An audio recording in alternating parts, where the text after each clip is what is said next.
Are you an HR department of one, trying to figure out how to balance task and strategy while keeping up with changes in regulatory compliance? Do you need a fresh outlook on old topics? Then stop what you're doing, grab your coffee, and get ready to recharge. If you have people, you have problems to solve and things to do. Your host is Brenda, a 20-year human resource professional, ready to explore the HR industry with veterans of business and life with fresh eyes and new ideas. Learn about the rapidly evolving changes in employment law around the country, as well as new tactics to deploy and build engagement in your workforce. If you're looking to implement new practices to make your job easier in HR, then this podcast is for you. Hey everyone, and welcome to the Best Practices in Human Resources podcast. I'm Brenda, the HR lady, and want to thank you so much for listening to the show. If you're a returning listener, you guys absolutely rock. I just love that you're coming back for another episode. And if you're a first-time listener, welcome, welcome, welcome. I'm here to share with you the what and the how in human resources because I'm in the human business, and that means that there's a greater number of dynamics in the workplace to balance and manage. And holy cow, 2020 has totally lived up to that statement, hasn't it?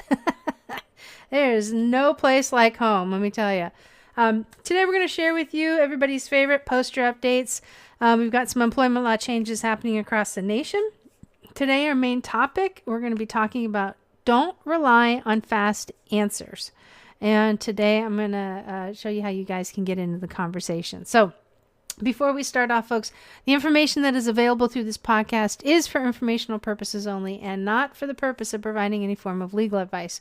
You should contact your attorney, your employment attorney, to obtain legal advice with respect to any particular issue. And if you do not have an employment attorney, go ahead and reach out to me, and I may be able to refer one to you through our friends over at Jackson Lewis.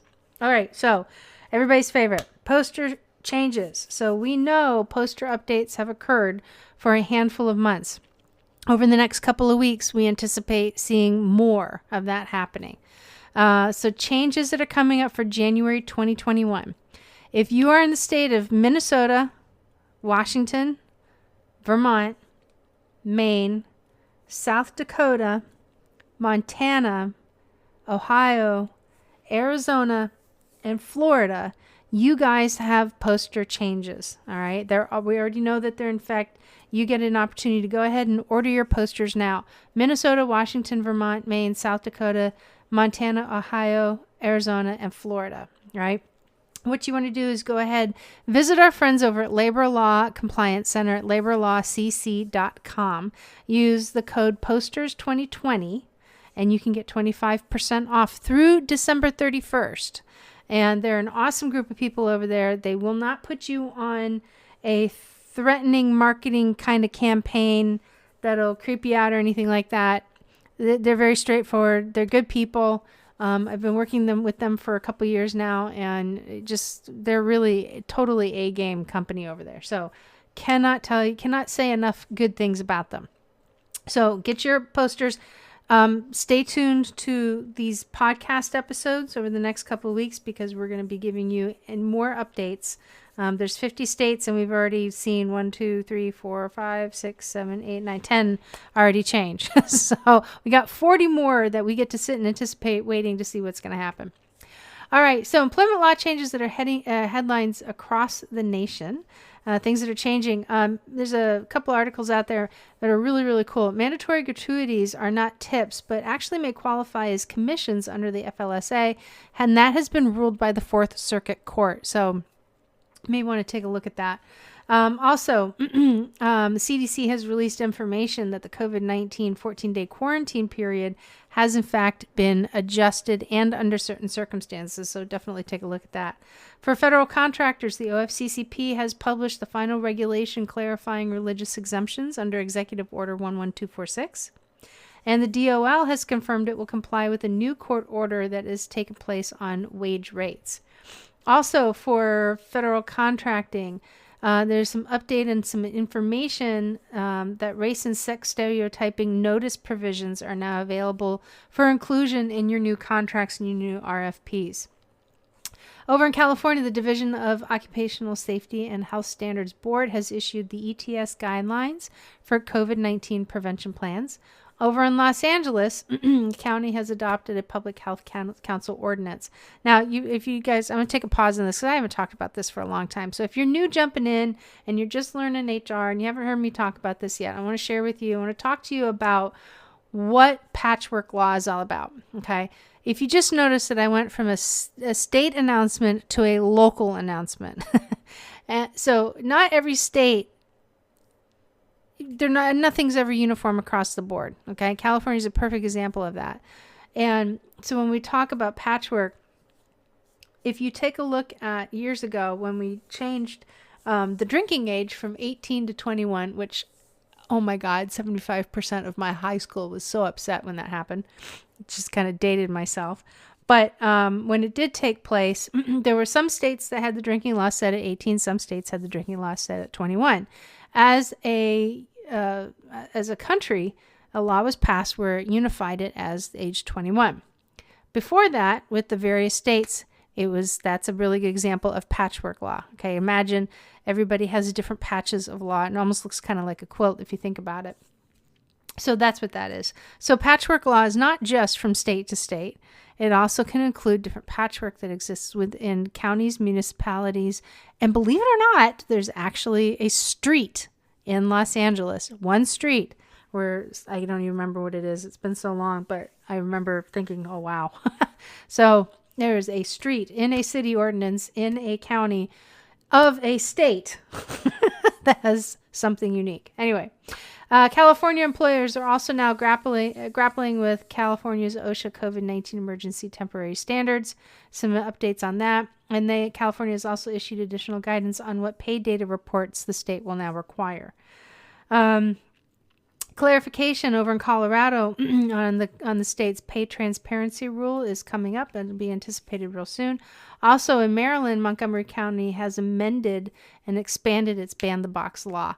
COVID-19 leave has officially arrived in Pittsburgh. There's a really good example of that. Over in Pennsylvania, again, we just went from Los Angeles to Pittsburgh. And big question there after that is, does the Pennsylvania Human Relations Act require accommodations of medical marijuana use? And the answer is a short one. It's called not for now. So that is what we have happening across the nation.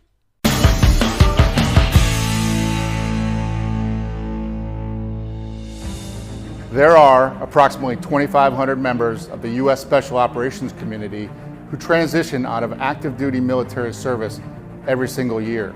The Honor Foundation has dedicated its mission to serving these elite individuals on their journey to prepare for life once they take off the uniform.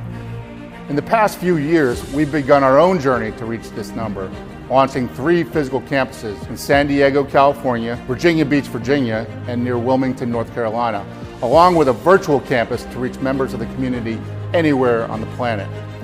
I spent 26 years in the Special Operations community as a SEAL.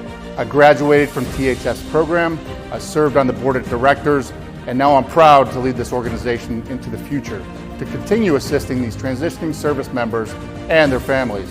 Our dedicated team, our world-class program, and our incredible tribes of supporters are standing by to help THF alumni and future fellows, and are committed to providing the best possible support system and resources to better serve this community.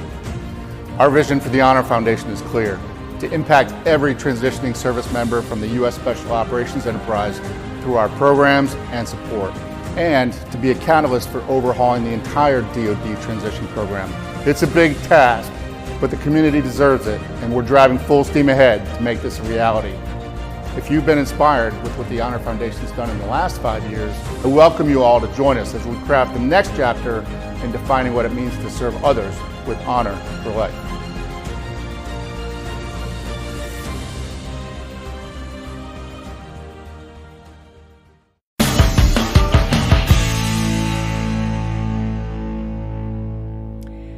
Okay, so today we're going to be talking about not relying on fast answers. And this is actually one of the 5 fundamental practices that I encourage people who are in the HR realm to really get good at doing. All right. So if you want to be a very successful human resource professional, there's 5 things that you need to do.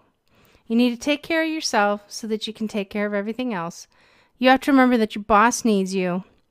Communication is absolute key. Don't rely on fast answers, and know what to do is only part of what we need to do. You need to know the why behind it. So this week I want to talk to you very briefly about why it's risky to rely on short answers and what exactly I mean by that. Okay. So I'm going to give you an example. A little while ago, I sent out an email and I talked about how CEOs and business leaders need to make quick and effective decisions. That's what they do. They have to be able to move and duck and dodge and really work through all of the weird corners, turns, angles, and everything that comes with doing business. If they wait, sometimes it's too late. Maybe not all the time, because there's a time and a place to wait, but then there's a time and a place not to wait.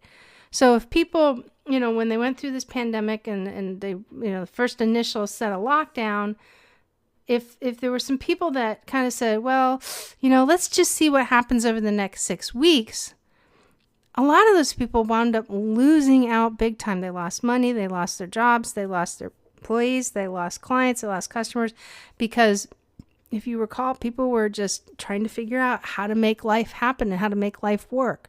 And those who didn't move and twist and pivot, and the pivot is like, pivot is the word of the year, I'm telling you right now, then they lost out, okay? Smart leaders use what is called the 40-70 rule, and I wrote about that as well. I learned it from somebody else, and it was described in a book that was written by General Colin Powell. And the premise really is to get into this mindset of prevent making a decision with less than 40% of the information. And if leaders wait to get 70% or more, then they really take too long and risk being behind the curveball. Now, in a field of competition, totally understand that.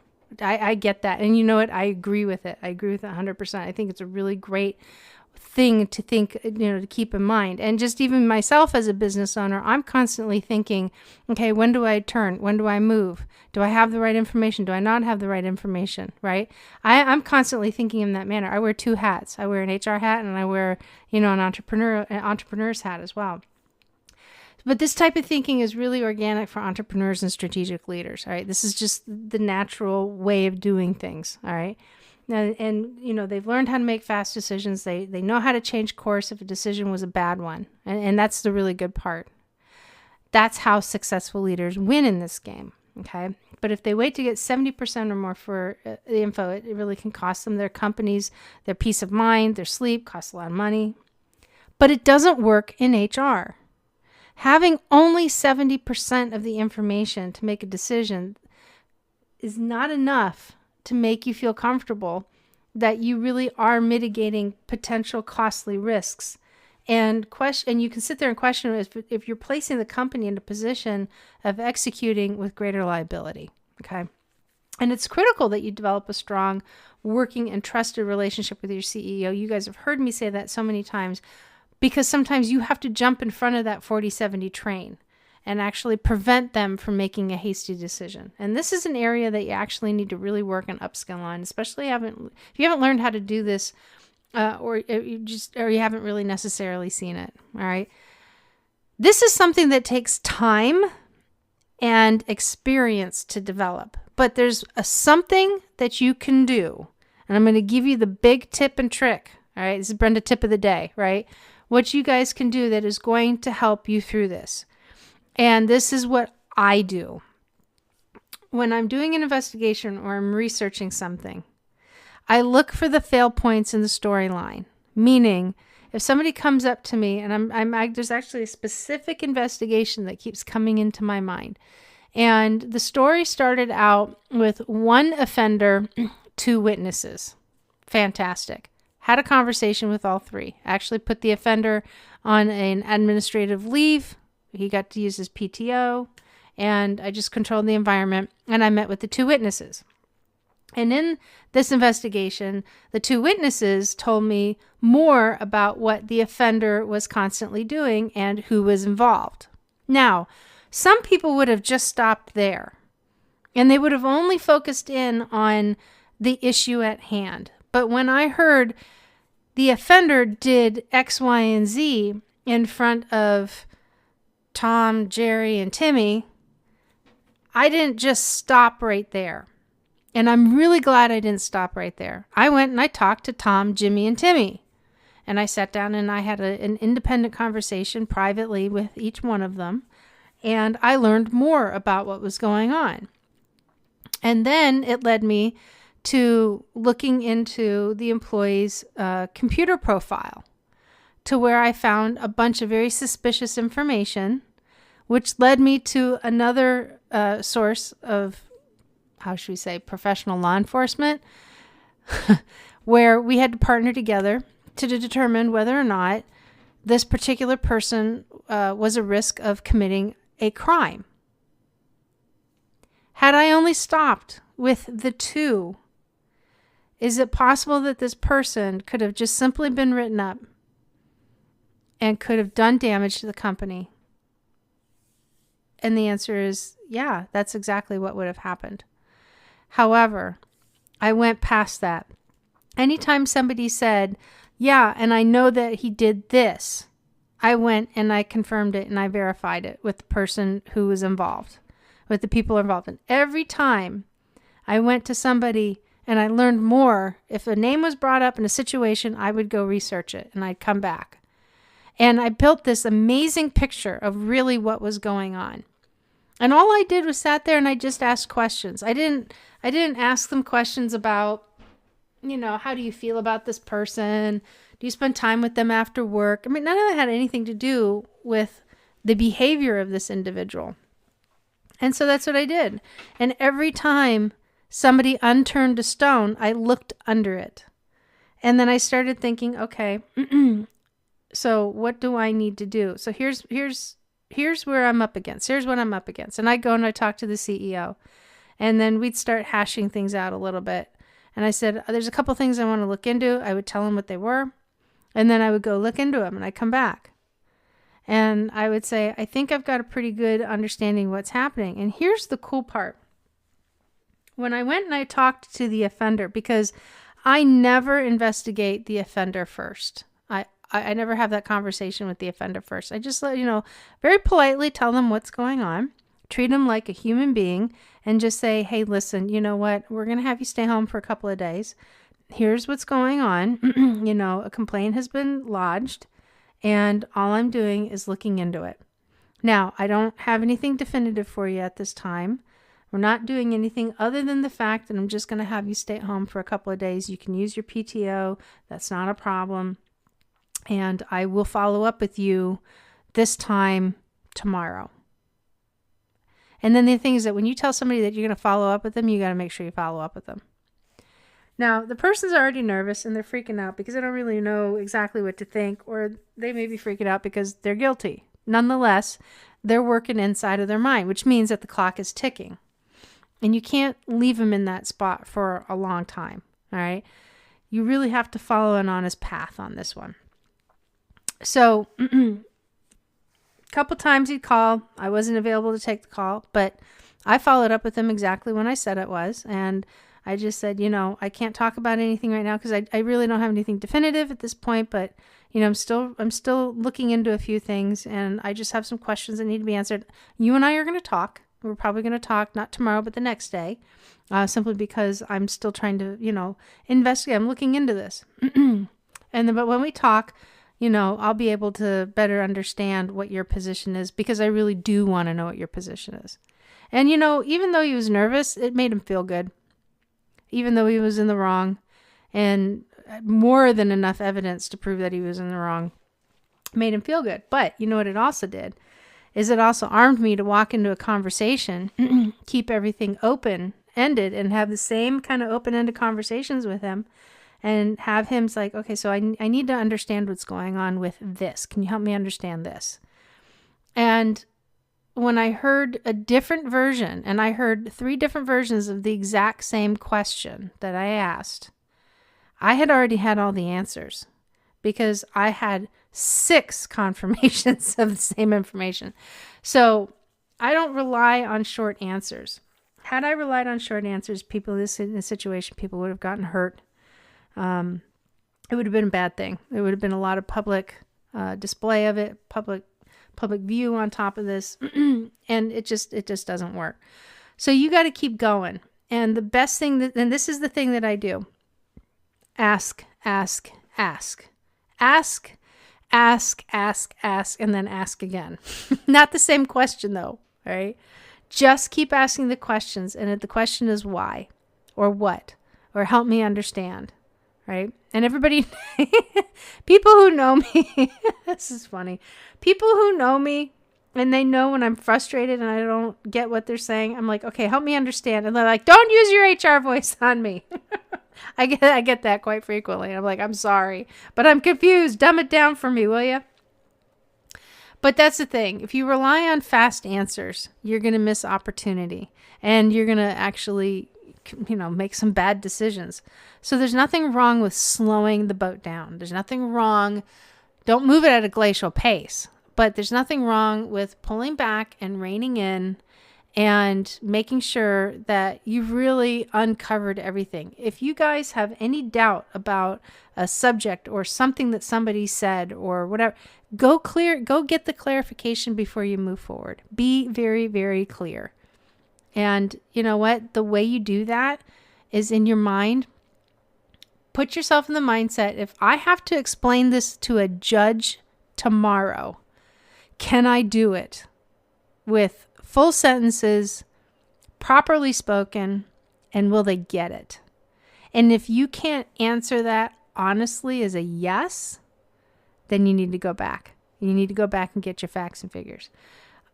Relying on fast answers and where the risk happens for this is that if you make a fast decision and it's an adverse action, right, which means it's a knowing decision, then if you make it too fast, you could potentially discriminate against somebody.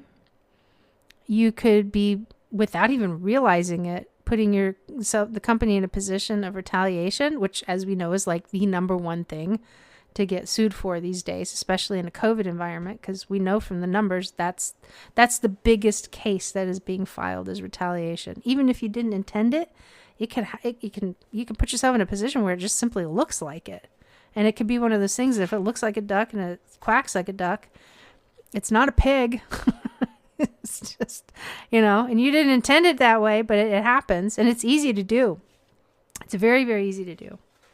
So it's the adverse action when you make that knowing determination on that impacts an individual's employment, even though you did it with the best of intentions. That's what's going to get you. That's what's going to get you in trouble. So relying on fast answers, you got to get all the information. And my friends, that is what we've got for you today. Like I said, we're coming down to Christmas and not going to spend a lot of time on podcasts because, we're all starting to wind down and we need a couple of weeks of break. We do need to recharge, and we do need to definitely take care of ourselves.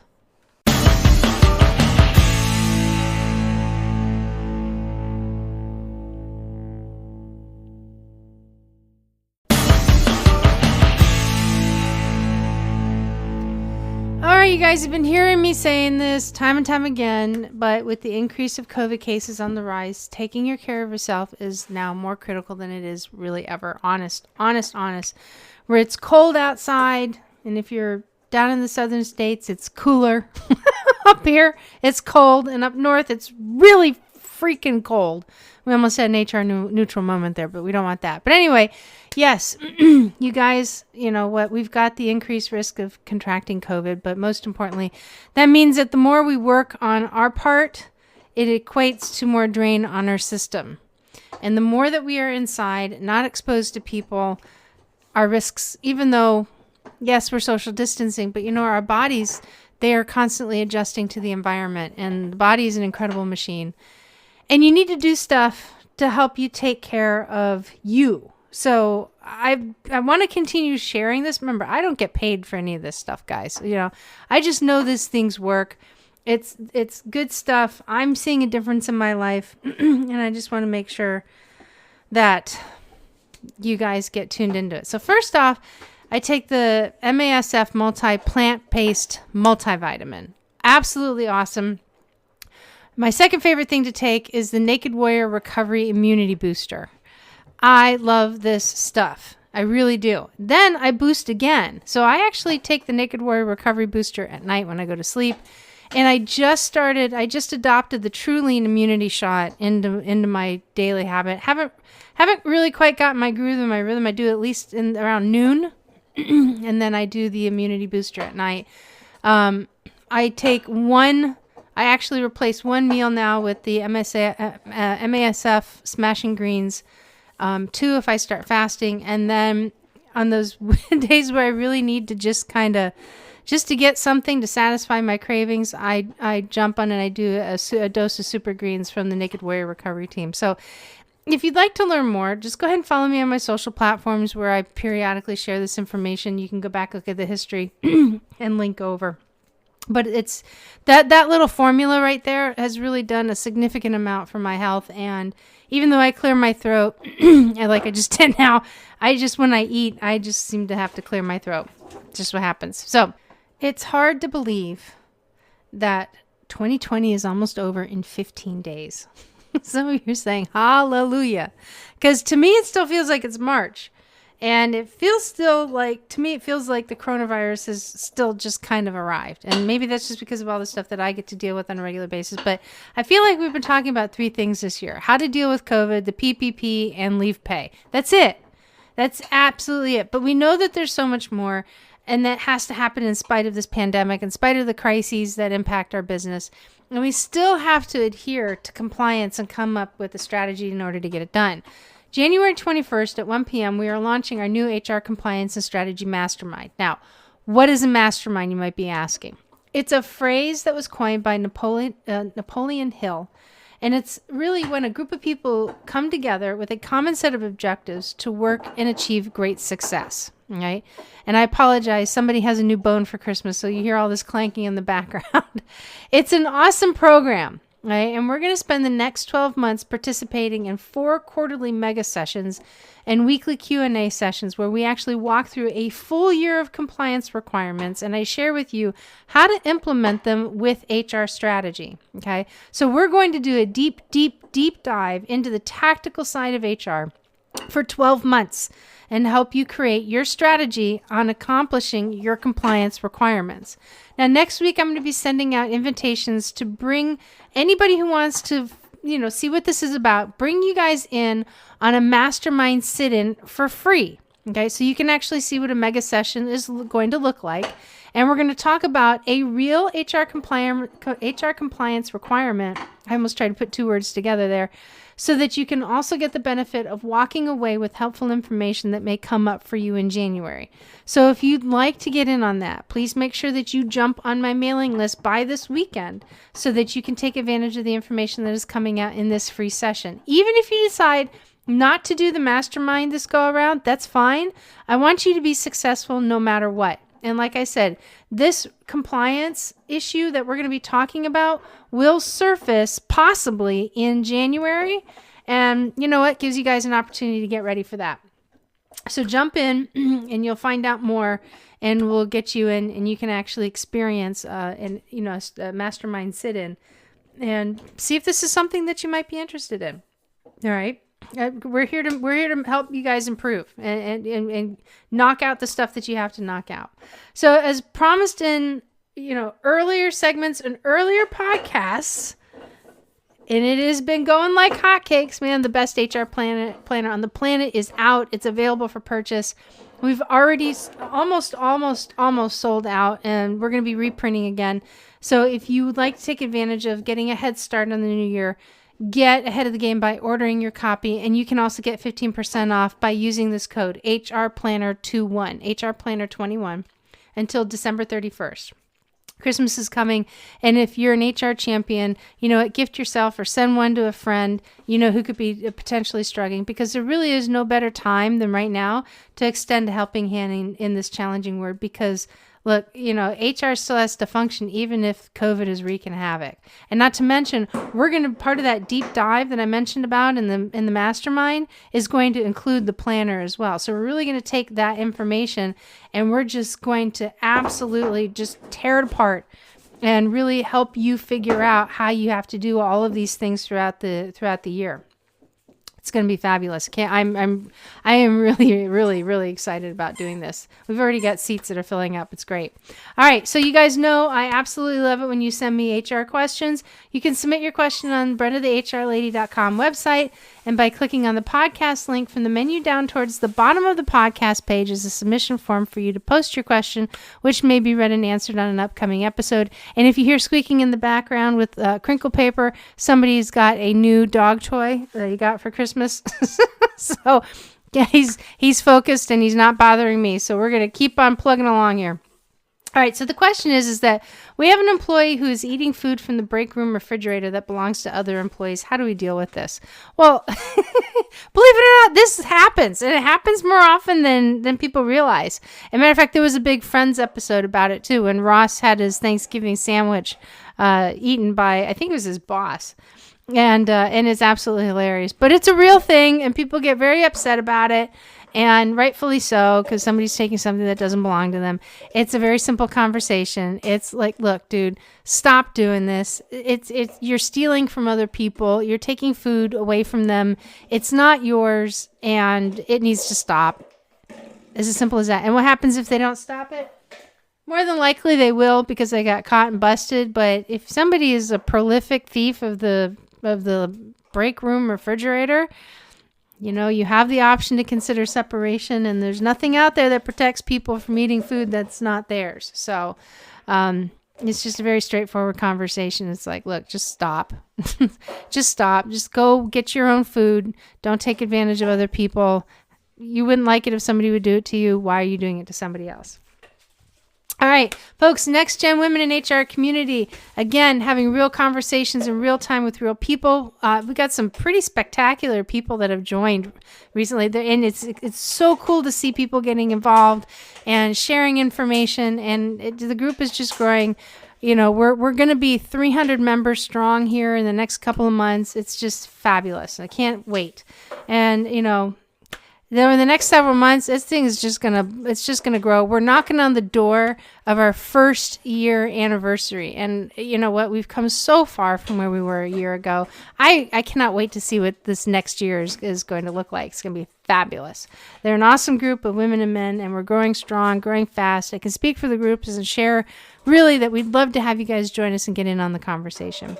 Also, you know what? Leave a review. If you listen to this on Apple Podcasts or Stitcher, or, you know, we're on 12 platforms and you have the ability to give a review, please. I'd greatly appreciate it. Thank you so much. And if you'd like to follow me, you can go ahead and connect with me on several different channels. You can find me on Instagram, Facebook, and Twitter. My handle is Brenda the HR Lady. You can also find me on LinkedIn just by using my name, which is Brenda. Last name is Neck, like the thing you want to choke. V as in Victor, ATAL. And he found a water bottle, so that thing is now being destroyed. And I also co-host another show called The Real HR Show with the evil HR lady herself, Suzanne Lucas. And we do a lot of fun stuff over there. And you can find us over on YouTube. And lastly, you can jump on the website at BrendaTheHRLady.com, where you can connect with me directly. And that's where you get the invitation for the sit-in. He's going to town on that thing. Simply visit the BrendaHRLady.com and click on Connect at the top, and you can get my best practices delivered directly to your inbox. So, folks, look, you guys aren't the only ones that are dealing with your children while you're at work. I've got a 75-pound, 7.5-month-old puppy, so there you go. It happens everywhere. Just got to put on a smile and work on through it and just embrace it. So listen, you guys have an awesome, awesome rest of the week. I'm going to be chatting up very quickly. Going to give you a Christmas message. Going to give you a New Year's message. Not a full podcast, but you know what? They're going to be well worth the listen. Hope you guys have a wonderful holiday season. Stay safe out there. Stay warm. Stay healthy. Really, spend time with your families. And you know what? Do me a favor. If you know somebody who's out there who's not doing well, check in on them. This is a hard time of the year for a lot of people. Check on them. Even if they don't call you back, the fact that they know somebody is reaching out to say hi means so much. It really, really does. So, guys, take care of yourselves, and we'll talk to you next week.